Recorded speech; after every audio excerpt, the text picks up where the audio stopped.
When the spoiled rich kid mocked the black judge's background in court, his wealthy father stood up. But what he said next made his own son collapse in tears.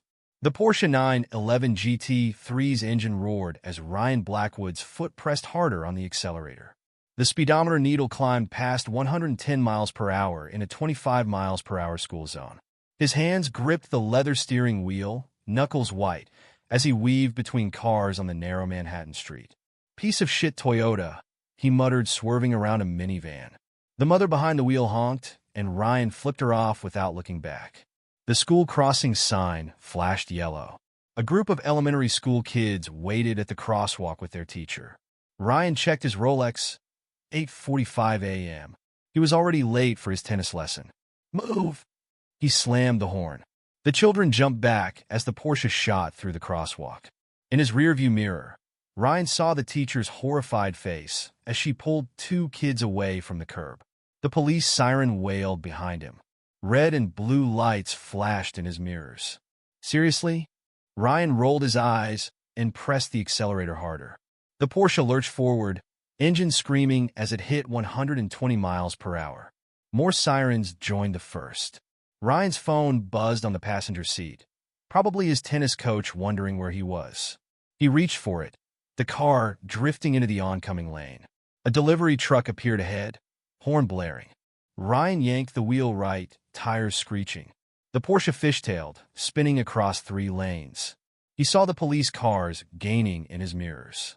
"Fuck this." He stomped the brake pedal. The car skidded to a stop against the curb, leaving black streaks on the pavement. 4 police cars surrounded him, officers jumping out with weapons drawn. "Exit the vehicle with your hands up," an officer shouted through his loudspeaker. Ryan sighed and checked his hair in the rearview mirror. He raised his hands lazily and opened the door. "Do you know who my father is?" he called out as 2 officers approached with handcuffs. "Face down on the ground. Now!" "These pants are Gucci. I'm not Dash." They grabbed him and forced him down. The rough pavement scraped his cheek as they cuffed his hands behind his back. "Hey, watch the watch. It's worth more than your yearly salary. You have the right to remain silent." The officer began reading his rights. "Whatever. I'll be out in an hour." Ryan smirked as they hauled him to his feet. "My father's lawyers will have this cleared up before lunch." At the precinct, Ryan slouched in the metal chair across from the booking officer's desk. His designer clothes were wrinkled, a small tear in his pants from being taken down.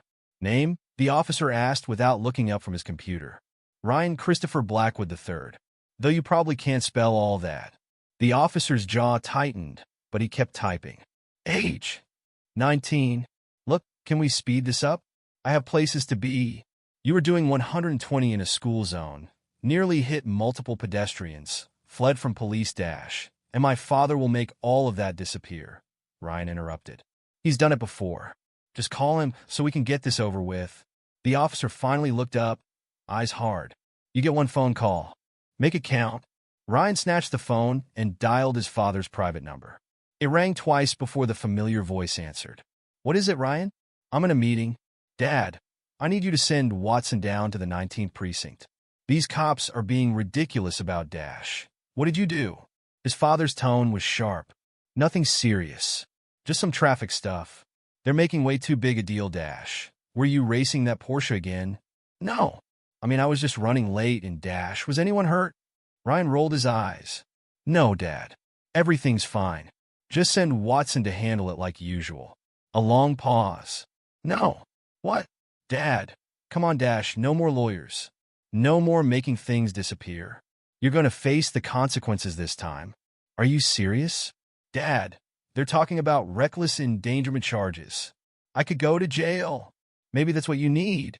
His father's voice was cold. "I'll post your bail, but you're dealing with the rest yourself." Dad dashed the line went dead. Ryan stared at the phone in disbelief. "Problems?" the booking officer asked with a slight smile. "Fuck you." Ryan slumped back in the chair. "Just put me in a cell. A clean one." The holding cell was anything but clean. Ryan sat on the metal bench, trying not to touch the graffitied walls. His cellmate, a huge man with neck tattoos, watched him from the opposite bench. "Nice clothes," the man commented. Ryan ignored him, pulling out his backup phone that the cops had missed in his sock. No signal. He was actually going to have to sit here until his father posted bail. Hours crawled by. Ryan had never been alone with his thoughts this long. The faces of those kids he nearly hit kept flashing in his mind. He pushed the images away. Not his fault they were in his way. Finally, an officer came to release him. His father was waiting in the lobby, face stern. The bail is posted. Let's go. They rode home in silence. Ryan stared out the window of his father's Mercedes, missing his Porsche that had been impounded. Your court date is next week, his father said finally. Judge Thompson's courtroom. Thompson? Isn't he that diversity hire judge? Get Watson to transfer it to Judge Miller's court. He golfs at your club. His father's hands tightened on the steering wheel. No, you're facing Thompson, and you better show him respect. Or what? Ryan scoffed. Come on, Dad. This is stupid. Just make it go away like always. Look what that's gotten us. His father pulled into their Park Avenue building's garage. You could have killed someone today, but I didn't. Jesus. Why is everyone overreacting? His father didn't respond, simply walked to the elevator without waiting. That evening, Ryan sprawled on his bed with his laptop, Googling Judge Thompson. The results made him scowl. First African-American judge in the district, raised in the Bronx, scholarship kid, he read aloud mockingly. Great. Some self-made success story who's going to try teaching me a lesson. He slammed the laptop shut and grabbed his phone, texting his friends about meeting at their usual club. The response surprised him. Sorry, bro, laying low tonight. That video of you almost hitting those kids is all over social media. Ryan threw the phone across the room. Fine. Let them hide. By next week, this would all blow over like everything else. Judge Thompson would give him a fine, maybe some community service he could pay someone else to do. Everything would go back to normal. But as he lay in bed that night, sleep wouldn't come. Every time he closed his eyes, he saw those children jumping back from his car, heard the terror in their teacher scream, felt the rage in the police officers' hands as they took him down. For the first time in his life, Ryan Blackwood felt something unfamiliar. Doubt. The morning of his court date, Ryan stood before his floor-length mirror, adjusting his Armani tie. The bruise on his cheek from the arrest had faded, but dark circles shadowed his eyes from a week of restless nights. Mr. Ryan, his father's housekeeper called through the door. Your father says the car is waiting. Tell him I'll drive myself. Ryan grabbed his keys from the dresser. He took your spare Porsche key, sir. He insists on driving you. Ryan swore under his breath. A week without his car had been torture enough. Now his father was treating him like a child who needed supervision. The ride to the courthouse was silent. Ryan watched the Manhattan streets through tinted windows, remembering the thrill of racing down them at triple-digit speeds. His father kept his eyes straight ahead, knuckles white on the steering wheel. They pulled up to the courthouse steps where news vans were already gathering. A reporter thrust a microphone toward them as they exited the car. Mr. Blackwood, any comment on your son's reckless endangerment of elementary school children? Move, Ryan's father growled, pushing past them. Inside, their footsteps echoed through the marble hallway. Ryan's Italian leather shoes clicked against the floor as they approached courtroom 3B. His father stopped outside the heavy wooden doors. Remember what we discussed, he said quietly. Show respect. Take responsibility. Don't dash. Make the family look worse than I already have. Ryan sneered. Got it? His father's jaw tightened, but he said nothing as they entered the courtroom. The room was packed. Ryan recognized reporters, angry parents from the school, and even some of his so-called friends who'd been avoiding his calls all week. He kept his chin high as he walked to the defendant's table. All rise for the Honorable Judge Andre Thompson. Ryan stood lazily, hands in his pockets. His father nudged him sharply. Judge Thompson entered in his black robes, his presence commanding immediate silence. He sat, dark eyes scanning the courtroom before landing on Ryan. Be seated, he said, his deep voice carrying authority without having to raise it. Case number 2025, CR 1879. People versus Ryan Christopher Blackwood III. How does the defendant plead? Ryan started to speak, but his court-appointed lawyer jumped in. Not guilty, Your Honor. Judge Thompson raised an eyebrow. Very well. Ms. Martinez, please present the state's evidence. The prosecutor stood, holding up a USB drive. Your Honor, we have traffic camera footage showing the defendant's vehicle reaching speeds of 120 miles per hour in a school zone during morning drop-off hours. We also have testimony from Officer James Chun about the defendant's attempted flight from police and his subsequent behavior during arrest. A screen lowered from the ceiling. The footage played, showing Ryan's Porsche screaming past the school crossing. Several people in the gallery gasped as they watched children leap back from the crosswalk. Furthermore, Ms. Martinez continued, the defendant has a history of similar incidents that were. She glanced at Ryan's father, handled privately. Objection, Ryan's lawyer called. Previous incidents are not relevant. They establish a pattern of behavior, the prosecutor countered. The defendant has never faced consequences for his actions, leading to escalating reckless behavior that now threatens public safety. Judge Thompson leaned forward. I'll allow it. Continue, Ms. Martinez. Ryan slouched in his chair as the prosecutor listed previous speeding tickets, property damage complaints, and drunk driving incidents that his father's lawyers had made disappear. Does the defense wish to present any mitigating evidence? Judge Thompson asked when she finished. Ryan's lawyer stood. Your Honor, my client is a young man from a respected family. He maintains a high GPA at university and has no criminal record. Because his father's money erased it, someone in the gallery muttered. Several people laughed. Judge Thompson banged his gavel. Order. He turned to Ryan. Mr. Blackwood, would you like to address the court before sentencing? Ryan stood, straightening his designer jacket. Look, I know everyone's making a big deal about this, but nobody got hurt. I'm a good driver. Those kids were never in real danger. The gallery erupted in angry mutters. Judge Thompson's expression darkened. Never in danger? He asked quietly. Did you know that Ms. Sarah Chun, the teacher who pulled those children back, has 20 years' experience protecting students from drivers like you? Did you know that one of those children, Tommy Martinez, already lost his older sister to a reckless driver last year? Ryan shifted uncomfortably. I didn't. No, you didn't know, because you don't think about anyone but yourself. Judge Thompson's voice carried years of controlled anger. I've seen too many children in my community buried because privileged young men like you treat our streets like your personal racetrack. With all due respect, Your Honor, Ryan felt heat rising in his face. You don't know anything about me or my community. Ryan, his father warned, but he was too far gone. I mean, it's obvious why you're so biased against me. You probably resent anyone who didn't have to struggle their way up from nothing like you did. The courtroom went dead silent. Judge Thompson sat very still, his expression unreadable. Mr. Blackwood, he said finally, you're right. I don't know your community. I grew up in a one-bedroom apartment in the Bronx, not a Park Avenue penthouse. I rode the subway to a public school, not a Porsche to private academy. I worked nights as a janitor to put myself through law school, while you were probably racing daddy's cars around Europe. Ryan's smirk faltered. But I do know this, Thompson continued. True character isn't inherited with a trust fund. It's built through hard work, respect for others, and facing consequences for your actions. Something you clearly haven't learned yet. This is bullshit, Ryan snapped. You're just another affirmative action success story trying to prove bailiff. Thompson cut him off. Remove the defendant until he can control himself. Strong hands grabbed Ryan's arms as they dragged him toward the door. He saw his father stand.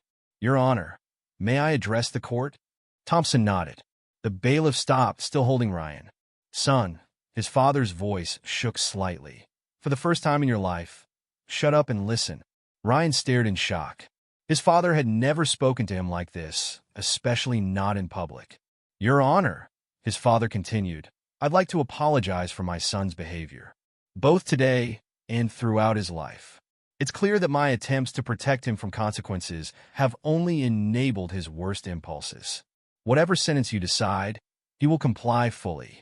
No lawyers, no appeals, no shortcuts. Dad! Ryan struggled against the bailiff's grip. What are you doing? His father didn't look at him. I failed as a parent, Your Honor. But it's not too late for him to learn. Please, help me teach my son what I couldn't. Judge Thompson studied them both for a long moment. Take the defendant to holding. We'll resume after a brief recess. As the bailiff let him out, Ryan caught a glimpse of his father's face. For the first time in his life, he saw something in those stern features he'd never noticed before: shame. The holding cell door clanged shut. Ryan paced the small space, his expensive suit collecting dust from the concrete floor. His father's words echoed in his head, along with the judge's calm dissection of his character. He'd never felt so alone. The bailiff's footsteps echoed down the corridor as he approached Ryan's holding cell. "Time to go back in?" Ryan stood, brushing dust from his Armani suit. His hand shook slightly as he adjusted his tie. "Can I have a minute with my son?" His father's voice came from behind the bailiff. The bailiff looked at his watch, then nodded. 2 minutes. Ryan's father waited until they were alone. "Do you have any idea what you've done in there?" "Me?" Ryan's voice cracked. "You're the one who threw me under the bus in front of everyone. I tried to save you." His father stepped closer to the cell bars. "For years, I've been trying to save you from yourself. But all I did was make you worse." "Oh, so now I'm just this horrible person? Because I drive fast and don't kiss up to some judge with a chip on his shoulder? Because you almost killed children." His father's fist slammed against the bars. "Because you sat in that courtroom and proved every terrible thing people say about privileged white kids true." Ryan stepped back, startled by his father's outburst. "And the worst part?" His father's voice dropped to a whisper. "You're not even sorry. You're just angry you got caught." The bailiff returned. "Time to go." They walked back to the courtroom in silence. Ryan felt the weight of every eye on him as he took his place at the defendant's table. Judge Thompson sat at his bench, expression stern. "Mr. Blackwood," Thompson addressed Ryan's father, "you wish to continue your statement?" "Yes, Your Honor." Ryan's father stood. "I'd like to share something about my own father, Ryan's grandfather." Ryan turned, surprised. They never talked about his grandfather. "He was a construction worker," his father continued. "Worked 60 hours a week to put me through college. He taught me the value of hard work, respect, dignity. Values his voice caught. Values I failed to pass on to my son." The courtroom was silent except for the soft whir of the ceiling fans. "When my wife died, Ryan was only 8. I threw myself into work, building my company. I thought giving him everything I never had would make up for not being there. Instead, I created—" He gestured helplessly at Ryan. "This, Dad dash," Ryan started, but his father raised a hand. "Your Honor, my son needs more than a fine or a suspended sentence. He needs to learn what his grandfather knew. That true worth comes from what you give, not what you take." Judge Thompson nodded slowly. "Thank you, Mr. Blackwood." He turned to Ryan. "Stand up." Ryan rose on shaky legs. "Young man, I've been watching you throughout these proceedings. I've seen your smirks, your eye rolls, your utter contempt for everyone you consider beneath you. But I've also seen something else: fear." Ryan's chest tightened. "Not fear of jail, or fines, or punishment. Fear of irrelevance. Fear that without your father's money and influence, you're nothing." "That's not dash," Ryan began, but Thompson cut him off.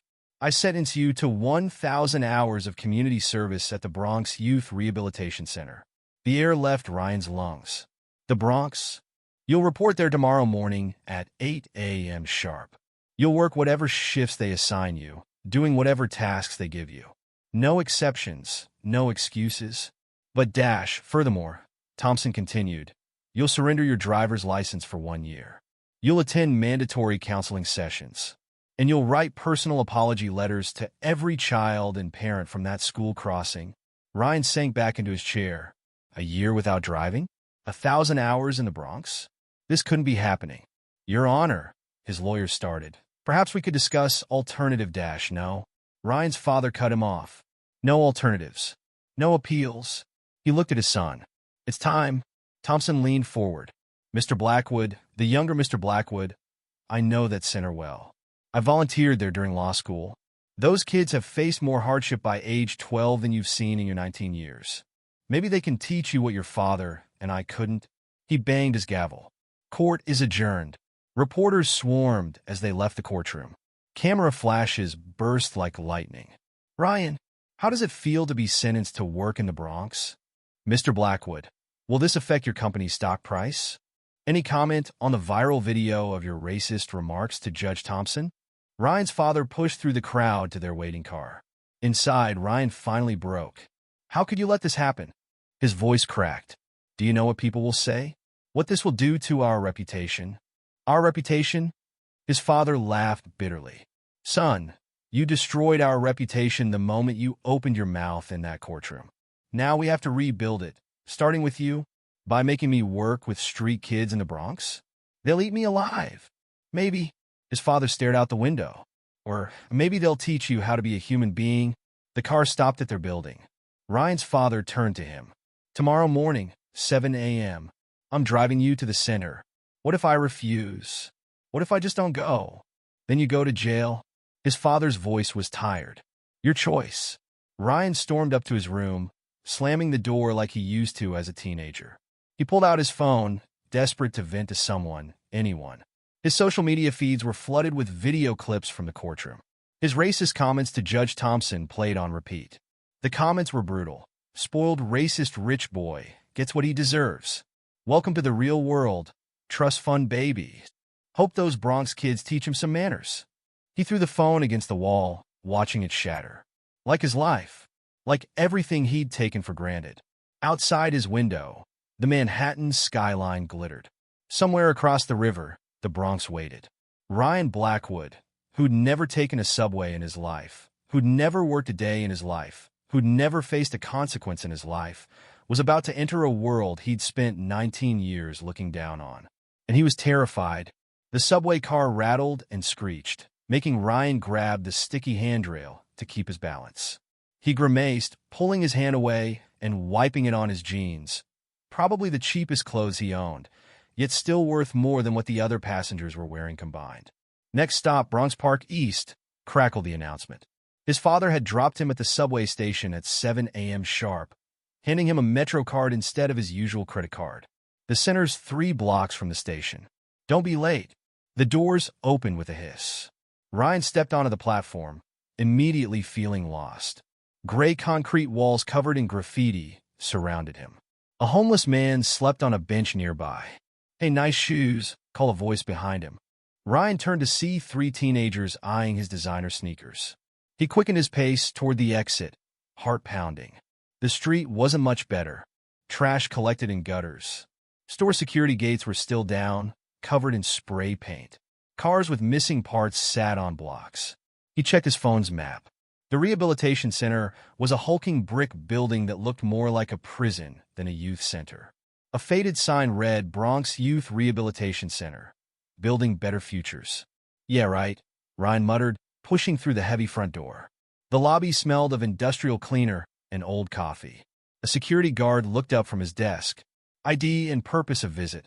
Ryan pulled out his driver's license. I'm supposed to start community service today. The guard checked a list. Ah, the rich kid who almost ran over those children. They're waiting for you in orientation. Ryan's face burned as he followed the guard's pointing finger down a dim hallway. He found room 103, where a stern-looking woman sat behind a desk. You're late, Mr. Blackwood. The subway was dash, save it. I'm Ms. Rodriguez, center director. Sit. He sat in a hard plastic chair, noticing the peeling paint on the walls, the ancient computer on her desk. Judge Thompson called personally about you, she said, studying him. Said you need a serious reality check. Well, you've come to the right place. She pulled out a stack of papers. Rules are simple. You show up on time. You do what you're told. You treat everyone with respect. Break any of these, you go back to the judge. Clear.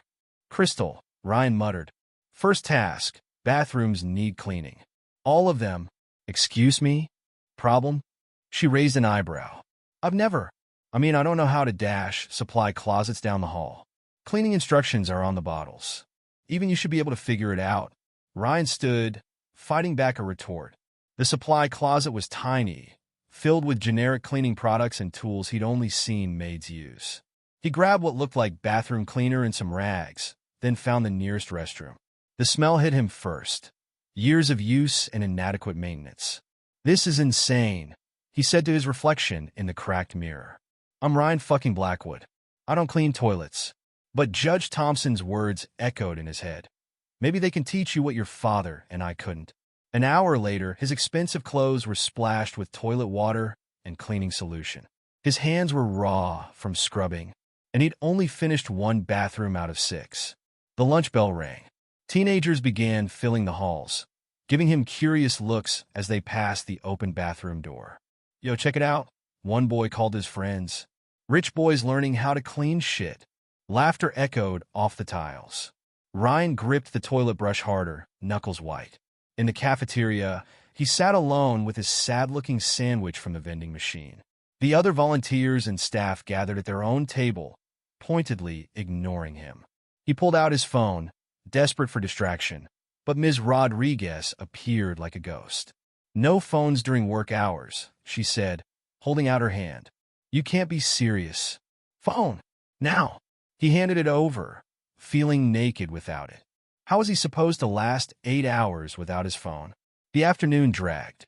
More bathrooms, more whispers and stares. More muscles aching from unaccustomed labor. By 4 p.m., he was exhausted, filthy, and hungry. Ms. Rodriguez inspected his work. "Miss spots in every bathroom," she said. "You'll do better tomorrow." "Tomorrow?" His voice cracked. "I have to do this again? For the next 6 months, minimum. Unless you prefer jail?" Ryan stumbled out of the building into the fading afternoon light. His father's car was waiting. "How was your first day?" his father asked as Ryan collapsed into the leather seat. "I want to go to jail instead." "Not an option." His father pulled into traffic. "Did you learn anything?" "Yeah, I learned I hate poor people even more than I thought." His father slammed the brakes. Other cars honked as they swerved around them. "Get out." "What?" "Get out and take the subway home. Since you haven't learned anything yet." "Dad, come on, dash out." Ryan found himself standing on the curb, watching his father's car disappear into traffic. The subway station looked a mile away. A group of teens from the center walked past, laughing among themselves. They had an ease about them, despite their worn clothes and obvious poverty. One girl was showing off her artwork. A boy was practicing dance moves. Another was helping his friend with math homework. They didn't even glance at Ryan in his designer clothes, now stained with bathroom cleaner. He was invisible to them. No, worse than invisible. Irrelevant. The walk to the subway felt longer this time. Every step reminded him of muscles he'd never used before. His hands still smelled like cleaning products despite washing them repeatedly. On the platform, he caught his reflection in a scratched metal panel. His carefully styled hair was flat with sweat. His expensive clothes were ruined. He looked common. The subway car was packed with evening commuters. Ryan found himself squeezed between a construction worker and a woman in medical scrubs, both as exhausted as he was. For the first time, he noticed their faces, their dignity despite their obvious fatigue. These were the people he'd looked down on his whole life. The people who cleaned his bathrooms, who drove the cars he cut off, who taught the kids he'd nearly killed. Judge Thompson's voice echoed again. True character isn't inherited with a trust fund. Ryan leaned his head against the cold window, watching his father's world recede behind him as the subway rattled toward home. One day down, 992 hours to go. He'd never felt so lost. 1 week into his sentence, Ryan sat in Ms. Rodriguez's office for his progress review. His once manicured hands were cracked and red from cleaning products. Dark circles shadowed his eyes from nights of restless sleep. "Your bathroom cleaning has improved," Ms. Rodriguez said, checking her notes. "But your attitude hasn't." "I'm here every day, aren't I?" Ryan slumped in his chair. "I do everything you tell me to," with constant complaints and eye-rolling. She looked up. "The other volunteers have filed 3 separate complaints about your behavior. Those self-righteous college kids? They're just mad I don't pretend to enjoy this like they do." A knock at the door interrupted them. A volunteer Ryan recognized, Sarah or Susan or something, poked her head in. "Mister, we need help in the computer lab. The kids can't access their homework files." "Mr. Blackwood, go assist them." Ryan stood. "I don't know anything about Dash. You spent the last hour bragging about your gaming computer setup. Go make yourself useful." In the computer lab, ancient monitors displayed blue error screens. Kids slumped in chairs, frustration clear on their faces. Finally, Susan said. Can you help restore their files? The system crashed. Whatever. Ryan sat at the main computer. At least this was better than scrubbing toilets. He typed a few commands, frowning. This OS is older than I am. Who set this up? We work with what we have, she snapped. Some of us can't afford the latest technology. A small boy approached Ryan's chair. Please, mister. My book report's due tomorrow. I worked real hard on it. Ryan glanced at him. Worn shoes, oversized shirt probably handed down from an older sibling. The kind of kid he used to speed past without a second thought. Let me guess, you didn't save backups? The boy's eyes welled up. Susan glared at Ryan. Just fix it, she said. An hour later, Ryan had recovered most of the files. The kids crowded around, relief on their faces as they found their homework. Thank you. The small boy hugged Ryan impulsively. Ryan stiffened. When was the last time anyone had hugged him? Even his father barely touched him anymore. Whatever, he muttered, pulling away. Just save your stuff properly next time. Outside the lab, he heard voices approaching reporters. The center director said he's working here today, Ryan ducked into a supply closet, heart pounding. Through the crack in the door, he saw cameras and microphones pass. There he is. Someone spotted him. Suddenly, he was surrounded by flashing cameras and shouted questions. Ryan, how does it feel to work with underprivileged youth? Any comment on the viral video of your courtroom racism? Has this experience changed your views on privilege? Ms. Rodriguez pushed through the crowd. No media allowed inside. Out! All of you! But the damage was done. Kids gathered in the hallway, phones out, watching the viral clips. That's him. He called the judge ghetto. Rich racist boy got what he deserved. Ryan ran. Past the bathrooms he'd cleaned, past the computer lab where he'd helped, past Ms. Rodriguez calling his name. Out into the street, gasping for air. His phone was still confiscated, but he found a pay phone that actually worked. Hands shaking, he called his father collect. Dad, please. You have to get me out of here. What happened? Reporters found me. Everyone's seen the videos. I can't, you can and you will. His father's voice was hard. Face the consequences of your actions. Dad, no more running, Ryan. The line went dead. Ryan slammed the receiver down. Fine. If no one would help him, he'd help himself. He took the subway to Manhattan, to his father's office building. The security guard recognized him. Sorry, Mr. Blackwood. Your father left strict instructions. No access without his permission. Next, he tried his old tennis club. His key card was deactivated. His so-called friends wouldn't answer his calls from the club's phone. Even the hot dog vendor who'd served him lunch for years turned away when he realized Ryan had no money. The sun set over Manhattan. Ryan had never felt so alone in his city. His Metro card had just enough fare for one more ride. He took the subway back to the Bronx, to the center. Ms. Rodriguez waited in her office. Running away won't help, she said as he slumped into the chair. You have to face this. Face what? Being humiliated? Having my life destroyed? Having your bubble popped? She leaned forward. You lived in a fantasy world, Ryan, where money solved everything and other people's lives didn't matter. That world's gone. So what am I supposed to do? Grow up. Learn. Change. She stood. Or don't. But you're still going to complete your hours. Starting with cleaning up the art room. Some kids spilled paint everywhere trying to hide from the reporters you brought in. Ryan trudged to the art room. Paint splattered the floor and tables. He grabbed cleaning supplies, now familiar in his hands. As he scrubbed, he noticed the paintings drying on racks. Simple things, families, homes, dreams. One showed the center itself, but transformed into a shining castle. The small boy from the computer lab had signed it. They're not bad, right? Ryan turned. A teenage girl stood in the doorway, paint on her clothes. The kids did their best to clean up, but she shrugged. We can help if you want. Why would you help me? Because that's what we do here.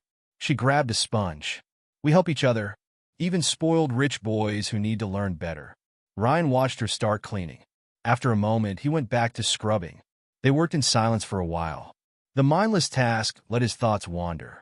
He thought about Judge Thompson, who'd climbed from nothing to the bench.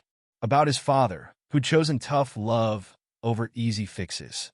About the kids here, who faced real problems with dignity while he'd thrown tantrums over minor inconveniences.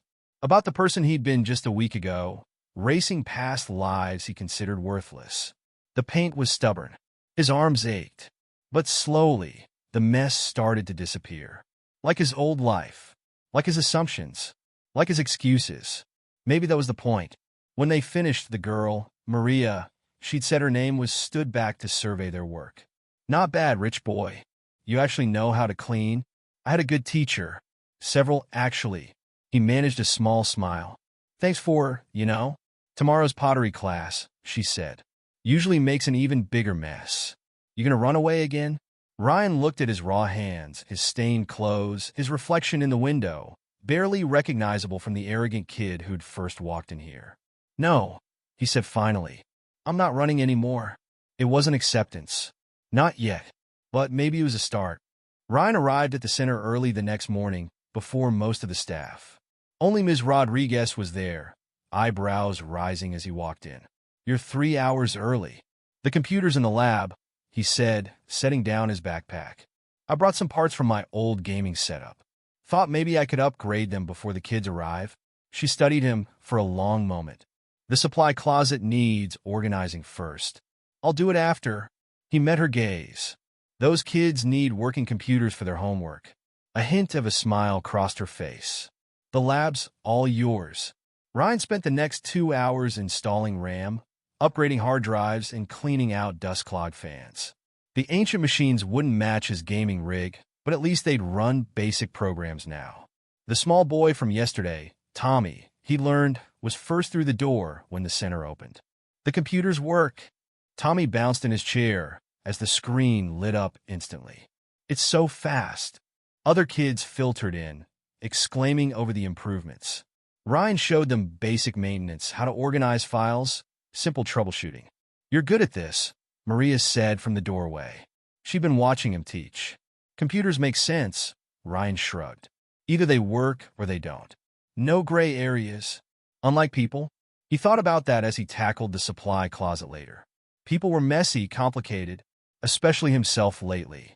The closet was chaos. Cleaning supplies mixed with art materials, broken equipment tangled with new donations. Like his life, everything needed sorting. He found a rhythm. Keep, trash, donate, repair. Hours passed as he brought order to the small space. Hey! A young voice interrupted his work. A boy about 13 stood there, eye bruised, lip split. Ms. Rodriguez said you might have a computer mouse? For the lab? Ryan recognized him from his file. James, frequent runaway, history of fighting. Usually angry, like Ryan used to be. Still was maybe? Let me check. Ryan dug through a box of electronics. What happened to your face? Nothing. Right. Same nothing that happened to me plenty of times at your age. Ryan found a wireless mouse. Usually when I was mad about something I couldn't control. James took the mouse, studying Ryan. You used to fight?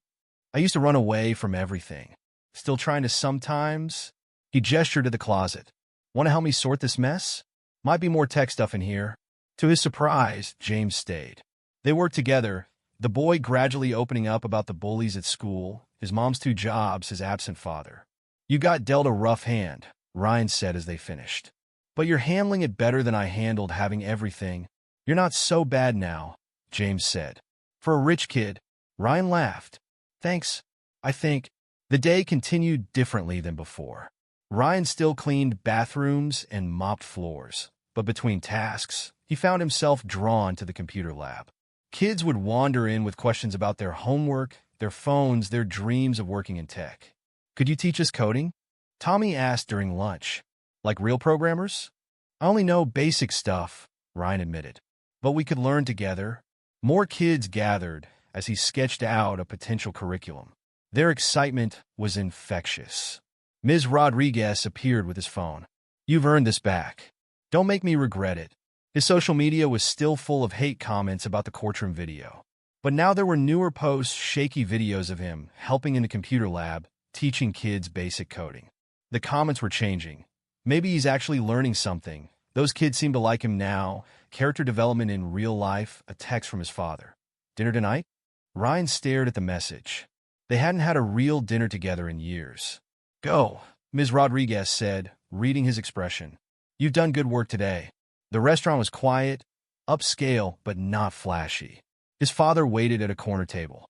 You look different, his father said as Ryan sat. Feel different? Ryan studied the menu prices out of habit, then stopped himself. The kids at the center, they what? They see me. Not my money or my name. Just me. Whatever that is. His father nodded slowly. And what do you see when you look at them? Ryan thought about Tommy's enthusiasm, Maria's quiet strength, James's hidden pain. People, he said finally. Not background characters in my life anymore. Real people. That's a start? His father sipped his water. The center director called. Said you're showing improvement. The computers needed fixing. I knew how. Simple as that. Nothing's that simple, son. You're choosing to help. That's new. Ryan picked at his food. I kept waiting for someone to fix my life like I fixed those computers. But that's not how it works, is it? No. His father's voice was gentle. We have to fix ourselves? Later that night, Ryan sat in his room, surrounded by his expensive things. None of them seemed important anymore. His phone buzzed, a text from Maria, kids asking if coding class starts tomorrow. You in? Ryan thought about the long hours ahead. Thousands of minutes of community service still to complete. But for the first time, the hours felt like an opportunity instead of a punishment. I'm in, he replied. Then he opened his laptop and began researching beginner coding lessons. The kids deserved his best effort, not just his presence. His reflection in the screen looked different. Tired, dirty from cleaning, but somehow more real than the polished image he used to maintain. Tomorrow he'd go back to the Bronx. Back to the bathrooms and supply closets and ancient computers. Back to the people who were teaching him more than Judge Thompson probably imagined. Back to becoming someone new, someone better, perhaps someone worth becoming. The next morning, Ryan arrived early again. The hallways were quiet, the building dark. But when he opened the door to the supply closet, his closet now, organized and sorted, it felt like coming home. A small step, a first step, but in the right direction. You're early again, Ms. Rodriguez said from her office. Got a lot to do. Ryan set down his bag of coding tutorials. Got a lot to learn? She nodded, understanding in her eyes. Don't we all? 3 months into his community service, Ryan stood before a room full of kids, drawing coding concepts on a whiteboard. The computer lab had transformed. Posters of tech pioneers covered the walls. All the machines ran smoothly, and most importantly, every seat was filled. So if we want the program to repeat in action, he explained, we use what's called a loop. Like this dash, he wrote a simple for loop on the board. Tommy's hand shot up. Is that like when we made the game counter go up? Exactly. Ryan smiled. The kid was catching on fast. Loops are building blocks. Once you understand them, you can create almost anything. The door opened. Ms. Rodriguez entered with a well-dressed couple, potential donors. Ryan had seen their type before. He used to be their type. As you can see, Ms. Rodriguez was saying, our computer literacy program has grown significantly. The kids kept working, but Ryan noticed their shoulders tense.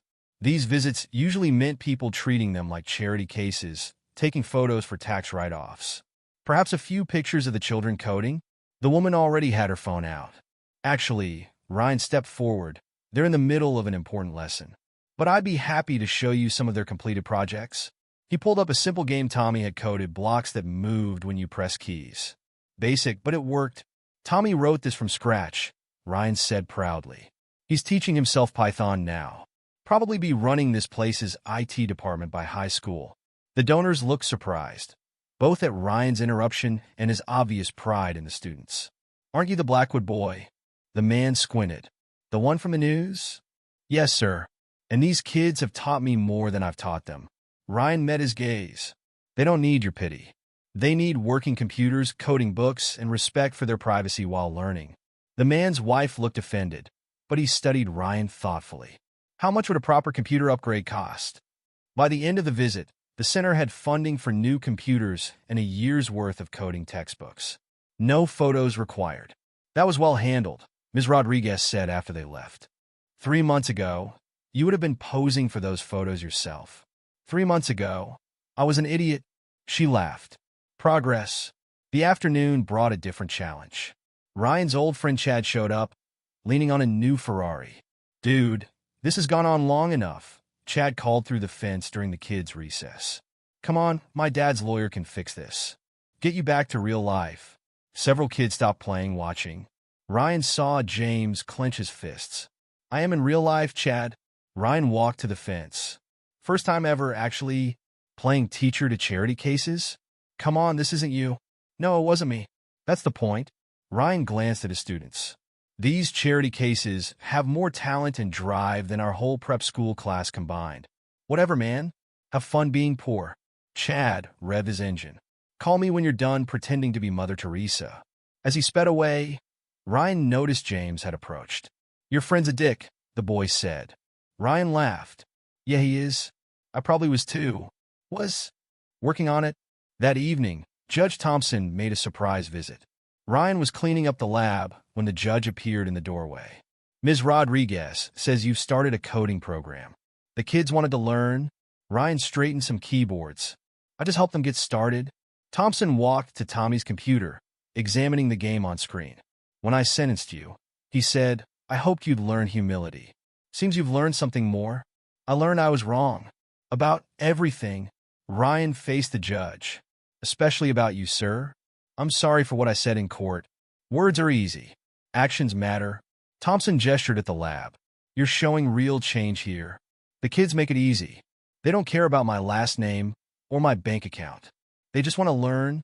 "And what do you want, Mr. Blackwood?" Ryan looked around the lab, at the posters he'd hung, the computers he'd fixed, the lives he was becoming part of. "I want to help. Not just here. I've been thinking about law school." Thompson raised an eyebrow. "Law school? You turned your success into something meaningful. Help people who needed it." Ryan met his eyes. "I'd like to try doing the same. It's hard work. No shortcuts." "Good." Ryan smiled. "I'm tired of shortcuts." Later, Ryan found his father waiting by the center's entrance. Judge Thompson called. "Said you mentioned law school?" "Yeah." Ryan shouldered his bag. "Harvard's got a good tech law program. Could help kids like these protect their digital rights. Maybe set up coding programs in other centers." His father was quiet as they walked to the car. "What?" Ryan asked. 3 months ago, you were racing Porsches and mocking a judge's background. Now you're teaching coding and planning to help underprivileged kids. Pretty ridiculous, right?" "No." His father's voice was rough. "It's who you should have been all along. Who you really are." They drove in comfortable silence. The city lights blurred past, but Ryan's mind was back in the computer lab. Tommy mastering his first loop. James debugging code instead of fighting. Maria organizing a girls' coding club. Small victories that felt bigger than any race he'd ever won. His phone buzzed. A group text from his students thanking him for standing up to the donors. "You're not as bad as the internet says," James had written. "High praise," Maria added. "Best teacher ever," from Tommy. Ryan smiled. 3 months ago, messages like these would have meant nothing to him. Now they meant everything.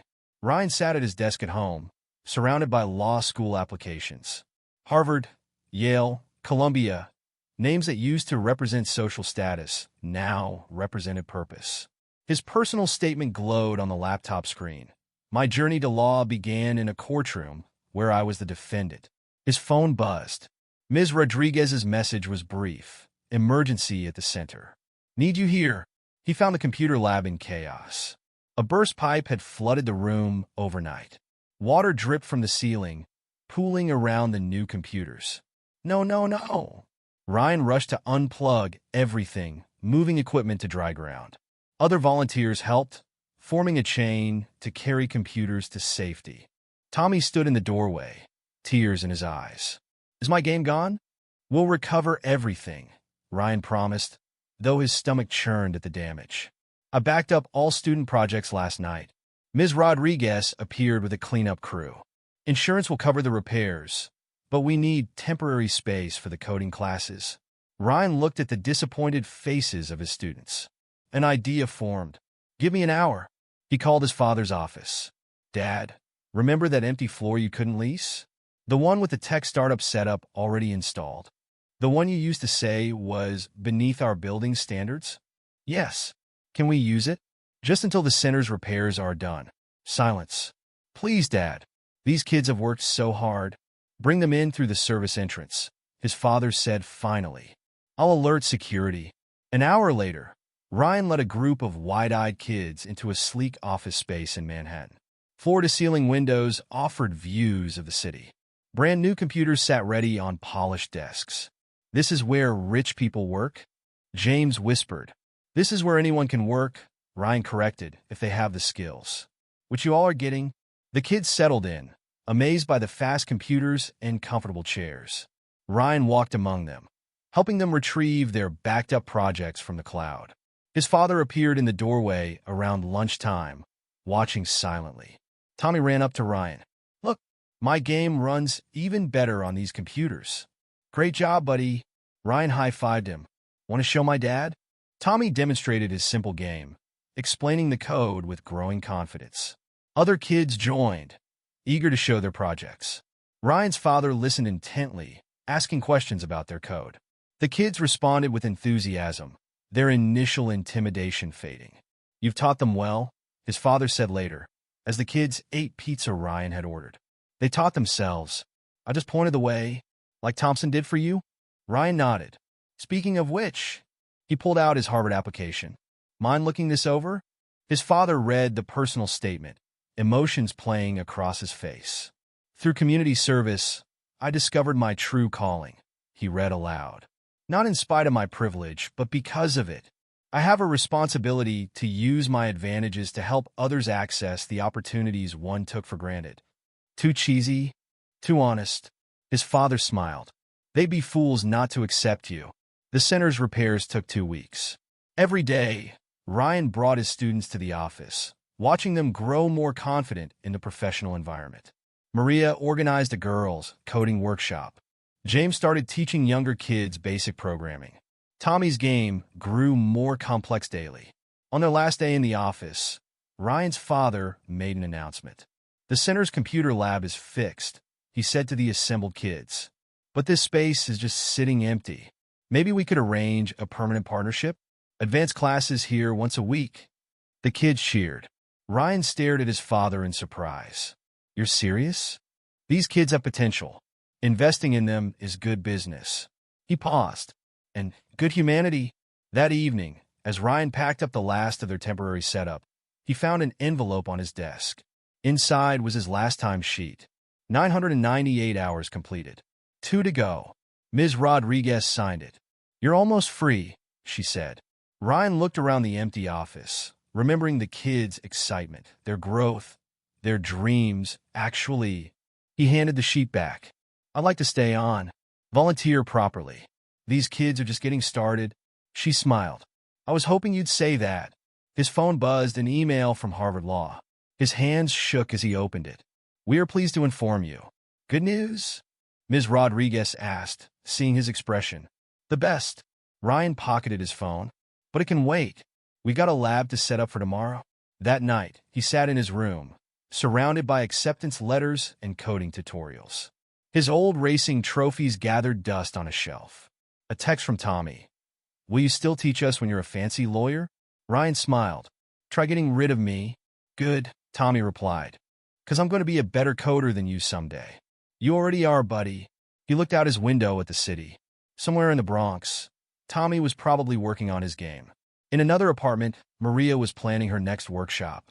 James was likely helping his younger siblings with their computer homework. Lives he would have sped past 3 months ago were now intertwined with his own. His father appeared in the doorway. Harvard said yes. All of them did. Ryan turned from the window. But Harvard has the best technology law program and a community outreach requirement. You're really doing this? Changing your whole life plan? Ryan thought about the kids' faces when they mastered a difficult concept. The pride in their eyes when they showed off their work. The future they were coding for themselves. No, he said.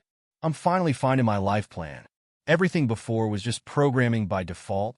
His father nodded, understanding. Get some sleep. Big day tomorrow. Last official day of community service.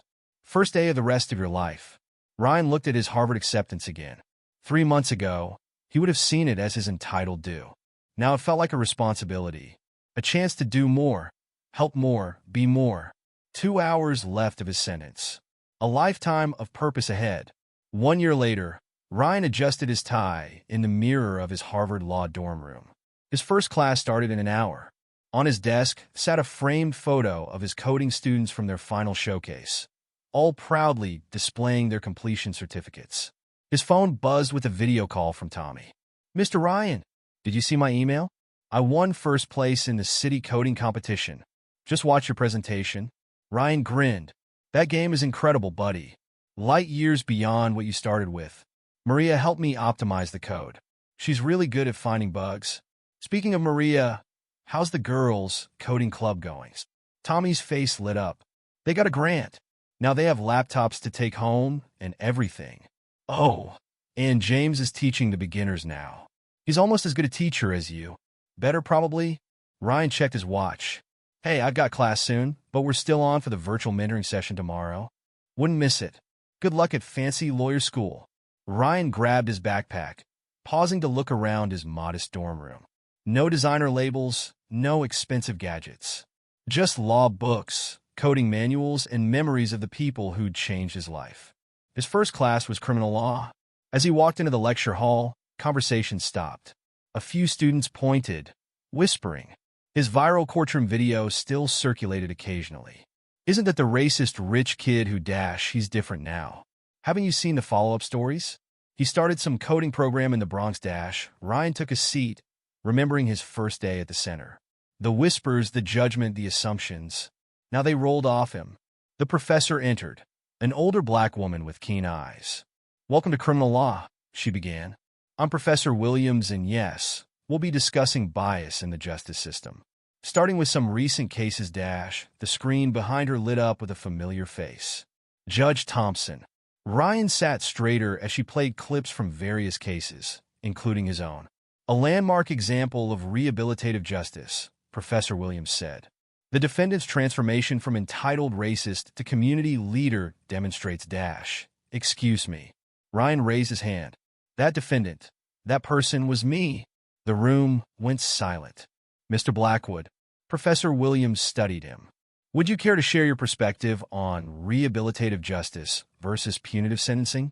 Ryan stood. "Judge Thompson could have sent me to jail. Everyone expected it, including me. Instead, he saw something I couldn't see. The person I could become if given the chance to learn empathy, responsibility, and purpose. And did you? I learned that justice isn't about punishment. It's about transformation. Those kids at the center taught me more about character and dignity than any punishment could have." Professor Williams nodded slowly. "Tell us more." After class, his phone buzzed. "Ms. Rodriguez, got a new kid here. Reminds me of you, rich family, bad attitude, caught racing his father's car." Ryan smiled. "Need me to talk to him? If you're not too busy with Harvard." "Never too busy for this." "Put him on?" A sullen voice came through. "What? You gonna lecture me about privilege?" "Nah." Ryan walked across Harvard Yard. "Just wondering if you know anything about coding." "What does that have to do with anything?" "Maybe nothing. Maybe everything. Depends on what you want to do with your second chance." Silence. Then, "I'm good with computers. There's a group of kids in the Bronx who could use another mentor. If you're interested in doing something real with those skills." "Why should I?" "Because a year ago, I was exactly where you are. Angry. Lost. Thinking I was better than everyone because of my bank account." Ryan stopped at the law library steps. "Want to know what changed?" "What?" "Someone believed I could be better. Then showed me how." He smiled. "Your turn." That evening, Ryan had another video call with Judge Thompson. "Professor Williams showed your case in class today," Ryan said. "Made me remember that first day in your courtroom. The angry young man who mocked my background." Thompson's eyes crinkled. "I don't see him anymore. He grew up. Thanks to you, sir. Thanks to yourself. I just opened the door. You chose to walk through it." Ryan's father joined the call. "Speaking of doors, the partnership with the center is expanding. 5 more locations want to start coding programs. That's fantastic." Ryan sat straighter. "The kids can teach other kids, create a whole network." Slow down, counselor. Thompson laughed. "One case at a time." "Speaking of cases," Ryan took a deep breath. "I was hoping to intern with your office next summer, sir. Learn from the best." Thompson's expression softened. My door's always open to those who want to help others, Mr. Blackwood. After the call, Ryan walked to the campus coffee shop. Law students hunched over laptops, highlighting cases, preparing briefs. His own laptop displayed a different scene, a video feed from the center's computer lab. Kids working on code, helping each other, building futures. A new message popped up from James. The kid you sent us? He's actually pretty cool once you get past the attitude. Ryan laughed. Remind you of anyone? Yeah, this really annoying rich boy we had to put up with last year. Wonder whatever happened to him. Heard he's in law school, learning to help other lost kids find their way. Good for him. We miss you, by the way. Lab's not the same without you. Ryan looked around the coffee shop. Harvard students in expensive clothes, talking about summer homes and networking events. A year ago, that would have been his whole world. Now it felt small compared to the lives he'd touched, the changes he'd witnessed, the purpose he'd found. His phone buzzed one last time. A message from Tommy. Hey, Mr. Ryan? Thank you for everything. Ryan blinked back tears, remembering the scared boy who just wanted to save his book report. Now coding games, dreaming big, helping others. No, buddy, he typed back. Thank you, all of you, for saving me. Outside, the sun set over Harvard's historic buildings. Tomorrow he'd study more cases, learn more laws, prepare for a future defending the defenseless. But tonight, he opened his laptop and joined the virtual coding session. Familiar faces filled his screen. Tommy, Maria, James, and a new face. The angry rich kid, already looking a little less lost. Okay, Ryan said, smiling at their eager faces. Let's code something amazing. And in that moment, everything came full circle. The spoiled boy who'd mocked a judge's background was gone. In his place sat a man ready to give others the same chance he'd been given. A chance to change, to grow, to become. One line of code, one life, one transformation at a time.